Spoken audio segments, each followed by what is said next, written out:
Shalom sahabat-sahabat firman kehidupan yang bersuka cita dalam iman dan pengharapan kepada Allah. Tetaplah bersemangat dalam belajar kebenaran firman Tuhan karena hal itu sangat berguna bagi hidup kita. Sahabatku, mari kita berdoa sebelum masuk dalam perenungan firman Tuhan hari ini. Kami datang ya Tuhan ke hadapan tahta kasih karunia-Mu dengan kerendahan hati dan kerinduan untuk bersekutu denganmu. Ajarilah kami untuk bertumbuh sebagai orang-orang yang dewasa di dalam Engkau, yang bisa membedakan apa yang baik dan yang jahat.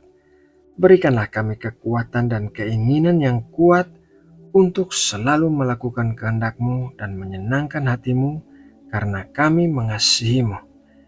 Terima kasih ya Tuhan atas berkat firman-Mu yang sebentar lagi kami terima. Kami percaya setiap orang akan diberkati dengan pengurapan dan kekuatan yang baru. Dalam nama Tuhan Yesus Kristus, kami berdoa. Amin.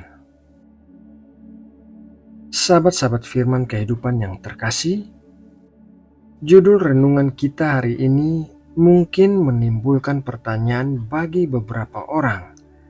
Mungkin ada yang berkata, kita sudah tahu bahwa kita tidak perlu menolong Tuhan karena Tuhan Maha Kuasa. Betul, kita tahu itu. Tetapi kenyataannya tanpa kita sadari, kita bisa melakukan hal-hal yang bertujuan untuk menolong Tuhan dalam menggenapi rencananya bagi kita. Maksudnya menolong di sini bukanlah bekerja sama dengan Tuhan dalam pengertian yang positif, melainkan ikut campur secara sembarangan dalam rencana Tuhan. Bukan hanya kita, tetapi beberapa orang tokoh Alkitab juga melakukan hal ini, termasuk Abraham dan Ribka istri Ishak. Mari kita belajar kisah mereka dan apa akibat dari tindakan mereka yang berusaha untuk menolong Tuhan itu. Kisah yang pertama yaitu Abraham. Kejadian 13 ayat 16.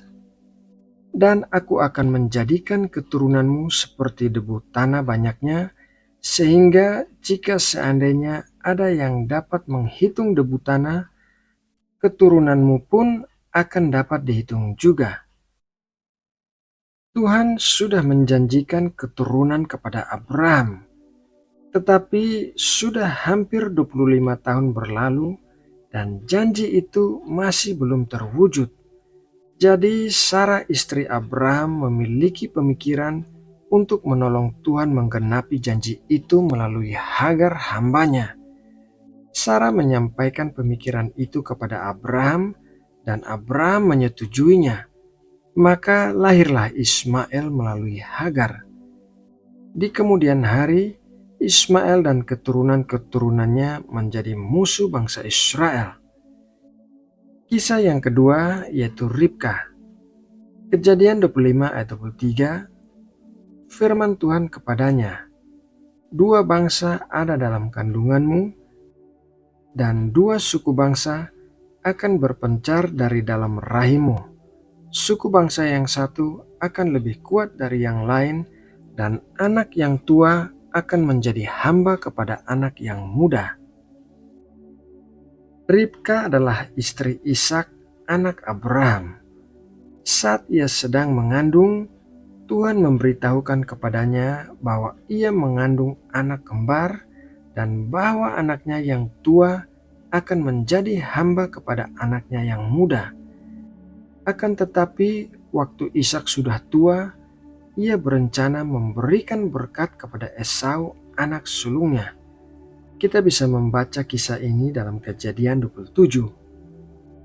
Ribka bukannya mempercayai Tuhan untuk mewujudkan janjinya meskipun Ishak memiliki rencana yang berbeda. Ribka malah memutuskan bahwa ia perlu menolong Tuhan. Jadi ia merencanakan penipuan dengan memanfaatkan penglihatan Ishak yang buruk. Ribka membuat Yakub menyamar menjadi Esau untuk menerima berkat yang seharusnya diberikan kepada Esau. Oleh karena rencananya ini, Ribka akhirnya tidak pernah bertemu lagi dengan Yakub, anak kesayangannya, karena Yakub melarikan diri dari Esau disebabkan masalah berkat dari ayah mereka. Rencana Ribka juga menyebabkan perseteruan di antara kedua anaknya, di mana Esau mengejar Yakub untuk membunuhnya. Dari kedua kisah ini, kita bisa melihat akibat yang mengerikan apabila kita berusaha menolong Tuhan menggenapi janjinya, atau dengan kata lain, ikut campur dalam rencana Tuhan agar janji Tuhan lebih cepat terwujud.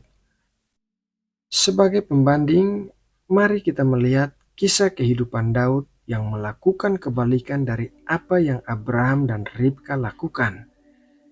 Sewaktu Daud masih muda, ia telah diurapi Nabi Samuel untuk menjadi raja bangsa Israel menggantikan Saul.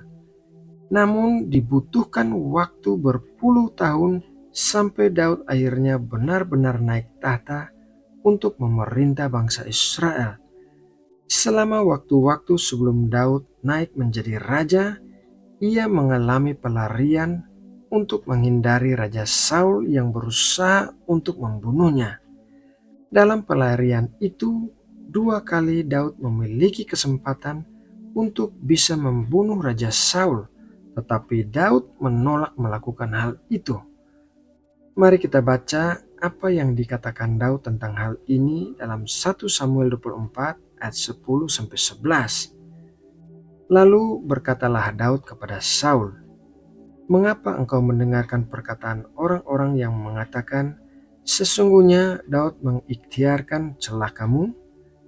Ketahuilah, pada hari ini matamu sendiri melihat bahwa Tuhan sekarang menyerahkan engkau ke dalam tanganku dalam gua itu. Ada orang yang telah menyuruh aku membunuh engkau, tetapi aku merasa sayang kepadamu karena pikirku, aku tidak akan menjamah tuanku itu, sebab dialah orang yang diurapi Tuhan." Daud tidak memilih cara paling mudah untuk sampai ke tahta, tetapi sebaliknya ia memilih mempercayai Tuhan sepenuhnya untuk promosinya daripada membunuh Saul dengan tangannya sendiri untuk kemudian menggantikannya menjadi raja. Itulah sebabnya firman Tuhan berkata bahwa Daud adalah orang yang berkenan di hati Allah. Sahabat firman kehidupan yang dikasihi Allah, dalam renungan firman Tuhan hari ini, kita sudah belajar tentang Abraham, Ribka, dan Daud. Kiranya kisah hidup mereka menjadi pembanding dan peringatan bagi kita untuk tidak ikut campur sembarangan dalam rencana Tuhan, agar janji-janji Tuhan lebih cepat terwujud dalam hidup kita. Nantikanlah Tuhan bekerja, karena waktu dan rencana Tuhan pasti sempurna bagi kita. Nah, sahabatku, demikianlah renungan firman Tuhan hari ini. Mari kita berdoa untuk menutup renungan ini. Bapa, Engkau sungguh baik dan Engkau telah memberikan firman-Mu untuk mengenyangkan kami. Biarlah kami belajar untuk bersabar menantikan Engkau dan mempercayai cara dan waktu-Mu untuk menggenapi janji-janji-Mu. Berikanlah kami hikmat agar kami tidak sembarangan ikut campur untuk menolong Engkau. Ajarilah kami untuk memiliki hati yang bijaksana dan bertindak dengan bijaksana. Terima kasih ya Bapa. Kami berdoa dan mengucap syukur dalam nama Tuhan Yesus Kristus. Amin.